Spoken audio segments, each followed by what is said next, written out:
नमस्कार। अगर आपने भी इंस्टेंट ई पैन कार्ड बनवाया है तो आज हम आपको बताने वाले हैं कि कैसे आप उसे एक कंप्लीट फिजिकल पैन कार्ड में बदल सकते हैं, जिसमें आपकी नई फोटो भी होगी, आपके सिग्नेचर भी होंगे और आपके पिता का नाम भी जुड़ा होगा।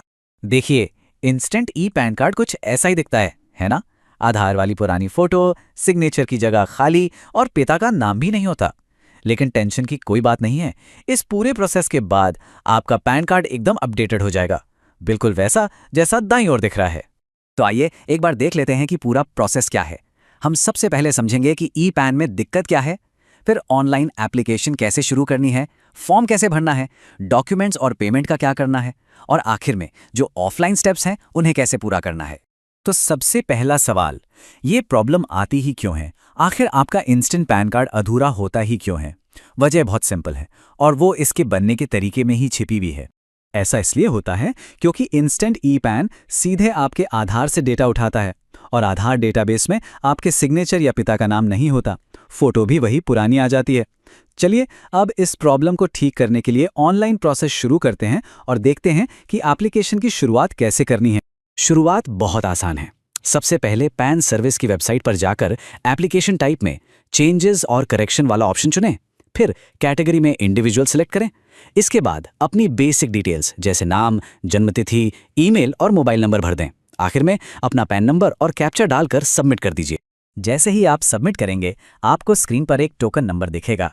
ये बहुत ज़रूरी है। इसे संभाल कर कहीं लिख लीजिए या सेव कर लीजिए। अगर किसी वजह से फॉर्म बीच में बंद हो जाता है तो आप इसी टोकन नंबर से अगले 30 दिनों तक अपनी एप्लीकेशन को वहीं से दोबारा शुरू कर सकते हैं। ठीक है, टोकन नंबर सेव करने के बाद अब प्रोसेस के अगले और सबसे ज़रूरी हिस्से पर चलते हैं। यह है मेन एप्लीकेशन फॉर्म और हम देखेंगे कि इसे सही कैसे भरना है। यहाँ पर आपके पास दो मेन ऑप्शन होते हैं। पहला है डिजिटल ई साइन, जिसमें आपके आधार से जुड़े मोबाइल नंबर पर एक ओटीपी आता है। दूसरा है फिजिकल सबमिशन, यानी आप सारे डॉक्यूमेंट्स डाक से भेजते हैं। ये उन लोगों के लिए बेस्ट है जिनका मोबाइल नंबर आधार से लिंक नहीं है या बंद हो चुका है। हम इसी फिजिकल तरीके पर फोकस करेंगे। अब जो सबसे जरूरी बात है उस पर ध्यान दीजिए। फॉर्म में फोटो मिसमैच और सिग्नेचर मिसमैच वाले बॉक्स को टिक करना बिल्कुल मत भूलिएगा। यही वो ऑप्शन है जो आपको अपनी फोटो और सिग्नेचर अपडेट करने की परमिशन देगा। इसके साथ ही अपने आधार के आखिरी 4 अंक, पिता का नाम और वो एड्रेस भरें जहां आप अपना नया वाला पैन कार्ड मंगवाना चाहते हैं। बहुत बढ़िया, फॉर्म का मेन हिस्सा अब भर चुका है। तो अब वक्त है ये जानने का कि आपको इस एप्लीकेशन को पूरा करने के लिए कौन कौन से डॉक्यूमेंट्स चाहिए होंगे और पेमेंट कैसे करनी होगी। डॉक्यूमेंट्स की लिस्ट तो बहुत ही सिंपल है। आपकी पहचान, पता और जन्मतिथि, इन तीनों के प्रूफ के लिए अकेला आपका आधार कार्ड ही काफ़ी है। इसके अलावा आपको बस अपने मौजूदा ई पैन कार्ड की एक फ़ोटोकॉपी लगानी है। फॉर्म के बिल्कुल आखिर में एक डिक्लेरेशन सेक्शन मिलेगा। वहाँ नंबर ऑफ डॉक्यूमेंट्स यानी कि दस्तावेज़ों की संख्या पूछी जाएगी।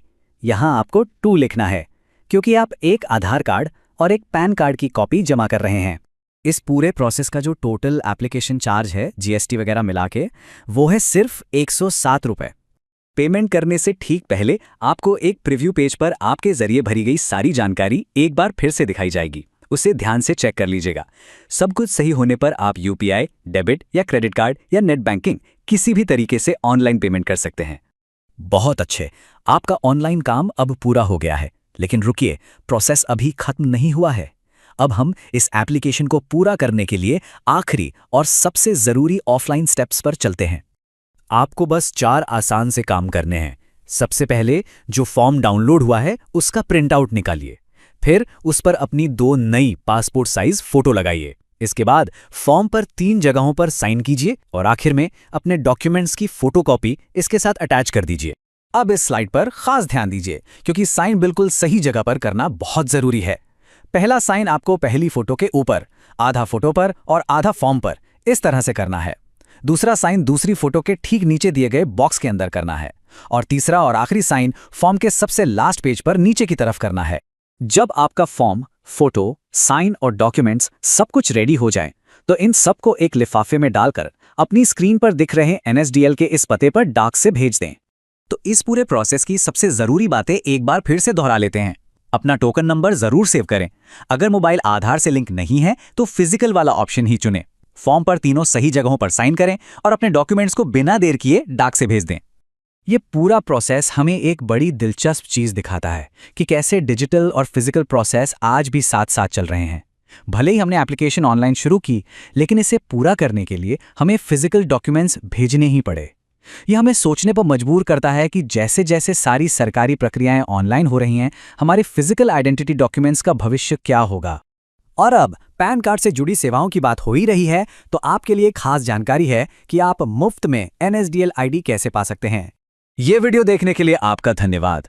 अगर आप एक फ्री NSDL आईडी लेना चाहते हैं तो नीचे URL दिया हुआ है और वीडियो के डिस्क्रिप्शन में भी आपको लिंक मिल जाएगा। उस लिंक पे क्लिक करके आप बहुत आसानी से और बिल्कुल फ्री में NSDL की आईडी के लिए अप्लाई कर सकते हैं।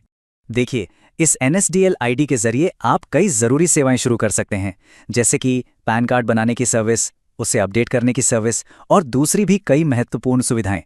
ये सभी सेवाएं बहुत आसानी से चलती हैं और आप अपनी दुकान या सेंटर से इन्हें आराम से शुरू कर सकते हैं।